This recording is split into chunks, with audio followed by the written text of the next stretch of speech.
My topic is education crisis in Texas, and I got a short little clip to start you out with. I think you'll find it pretty funny.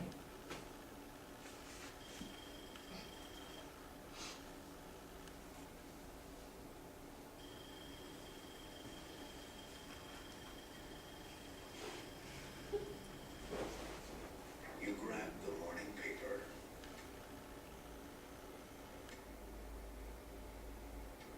And although it seems like any ordinary day,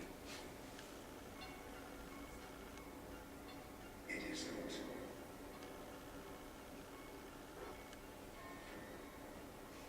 Public education is going to take a big hit. Out of the 50 states, Texas ranks 44th in education spending per student. 44th. Pretty close to last. This is Houston. Say again, please. Houston, we have a problem. It's the size of Texas, Mr. President. What kind of damage? Damage? Total, sir.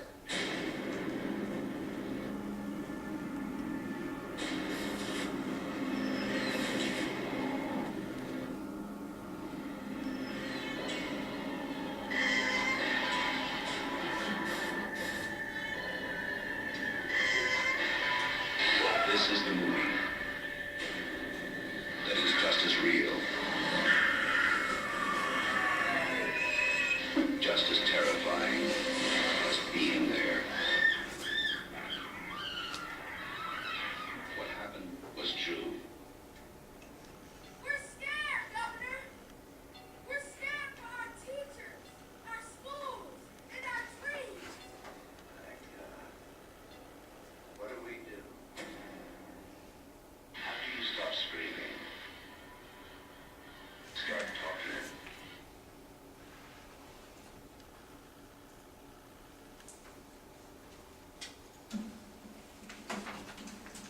Now, I know that this video is pretty funny, but the issue that they're talking about is really no laughing matter. The education system in Texas has taken some serious blows over the last decade. I've been following it pretty closely because my mom is actually a high school teacher. What affects the education system will affect my family quite directly. The problem is that the government and Rick Perry are using facts and figures to confuse the population. We must stand up in peaceful protest to these outrageous lies. We can't allow the government to use the education system as a sacrificial lamb. We need to stand up and let them hear our voices. Just a couple of quick statistics. Texas is currently number 49 in verbal SAT scores and 46 in math SAT scores. We're currently 36th in high school graduation rates, 33rd in teacher salaries, and 40th in average per pupil expenditure. We're actually the only state that cut per pupil expenditure, which is spending for books and pencils and stuff like that per student. About the only thing we are good at is we're number 6 in student enrollment. But since the number of teachers only grew 13.3% in the year 2005, that's kind of making them outnumbered, isn't it? You got that information from window.state.texas.us.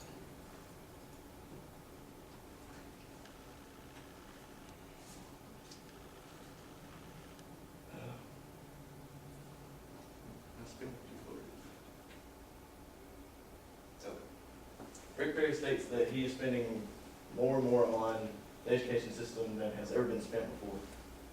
He also claims to have increased the number of students graduating and walking with diplomas.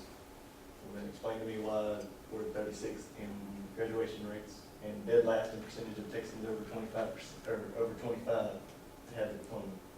That's from window.state.texas.us. And the one that really hits home with me is, of course, the teacher salaries, because my mom is a teacher. We were 33rd in the year 2000, I think, and we actually jumped up to number 26, and that's what Rick Perry was so happy about, that we jumped up so far. But since that year, he hasn't increased teacher salaries whatsoever, and now we're back down to 33rd. The quote from the website I got it off of, it says, "Teacher salaries in Texas are not keeping pace with the national average." We the people. No, I know it doesn't say anywhere in the Constitution or the Declaration of Independence that we have the right to a better education system or anything of that sort. But I believe as Texans, we have the right, as every other state, to get the same education. But the state isn't gonna read our minds and fix things just because we aren't happy. We gotta stand up and let them know, and let them know what we plan to do if they don't fix it. Kind of a to-do list of a revolution. Petitions, protests, and becoming informed are pretty much the main three that we need to do.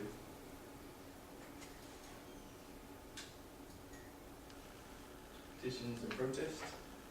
A petition is basically where a bunch of people sign a document stating the grievances and possible solutions that we want for whatever problems we're currently having, such as the budget cuts and the per pupil expenditure cuts. Protests.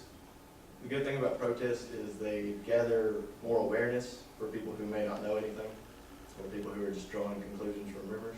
It also gathers attention from bodies of government, especially local bodies of government, like if you have it in a small town, the government, the little local body of government there will definitely take an interest in it, because they don't want people protesting in the streets.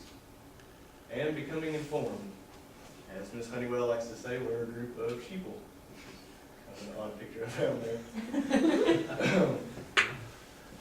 We need to stop voting for a political party just because we say we're Republican or Democrat or whatever conservative. We need to stop voting on just that, just a name. We need to start actually reading about the issues and what those people stand up for.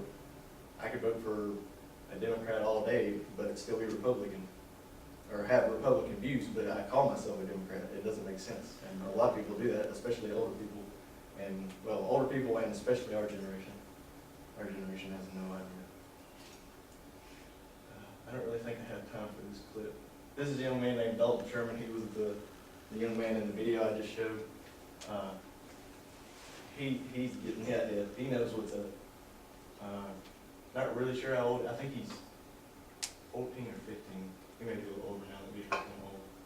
But this is a very bright young man. He's made speeches at several different places.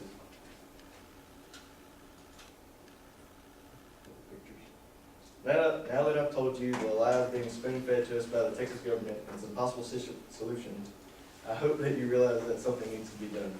And we're the ones that got to do it. Don't be sheeple, guys. Be your own person. Stand up for what's right. Save our schools and our education.